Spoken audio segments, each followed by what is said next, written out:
I was the son of the wealthiest man in Capital City. Now that I was pushing 28 and still single, my mom finally lost her patience. She gave me an ultimatum: go on a blind date or she'd disown me. On my way to the date, I passed by a luxury boutique and spotted a watch that immediately caught my eye. I was just about to pay for it when, out of nowhere, a man barged in from behind and slapped a black card down on the counter. "I'll take this watch. Wrap it up for me," he said. I stayed calm and said politely, "Sir, I saw this watch first." However, he just scoffed and snapped back, full of arrogance. "A broke nobody like you can look but not afford it. Get lost. I'm the assistant to Ms. Jackson, the CEO of Jackson Group. In this city, if I want something, no one will fight me for it." "Ms. Jackson? Isn't that the exact woman I was supposed to be meeting for the blind date?" Without another word, I pulled out my phone and dialed her number. "Selena," I said calmly, "do you know your assistant is out here throwing your name around to bully people?" My mom had been singing Selena Jackson's praises nonstop, and I figured this was the perfect chance to see just how she handled things. If even her assistant could act so arrogantly in public, and she didn't do anything about it, that would only bring trouble down the road. However, her cold, dismissive voice came through the phone. "How I manage my assistant is none of your business. You're meddling too much." Before I could say anything else, she hung up. As the saying goes, birds of a feather flock together. No wonder her assistant was so unabashed. His boss clearly enabled it. Across from me, the guy, Leo Woodolph, was already laughing like he'd won the lottery. "What a joke. Just look at yourself, all broke and pathetic, and you actually think you can cozy up to our CEO, Ms. Jackson?" I usually kept a low profile. I dressed simply, but that didn't mean I would just let someone walk all over me. "Judging people by appearances is the dumbest thing you could do,"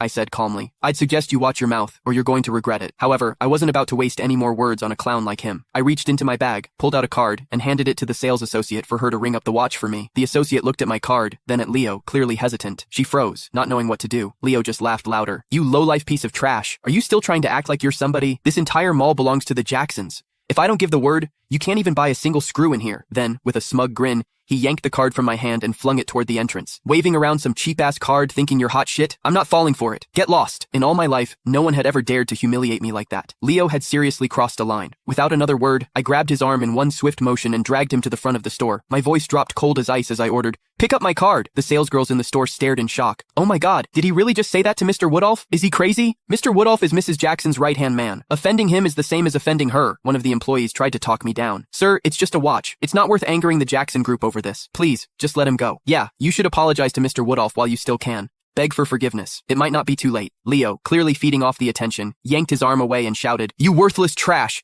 Get down on your knees right now, and maybe I'll consider letting this slide. Otherwise, I hope you're ready to lose everything." Now I've seen everything. After years of seeing Mom threaten people, now it was my turn to be threatened. A cold smirk tugged at the corner of my lips as I turned to Leo. "A dog hiding behind someone else's power, huh? Even Selena wouldn't dare say something as crazy as that. And you? Who the hell do you think you are? Who are you calling a dog?" he snapped. I looked around. "You hear anyone else barking around here? You bastard!" Furious, Leo clenched his fist and threw a punch at me. I stepped back effortlessly, dodging him completely. He missed and slammed face first onto the floor. "Wow, Leo, you really committed to the role," I said. "I call you a dog,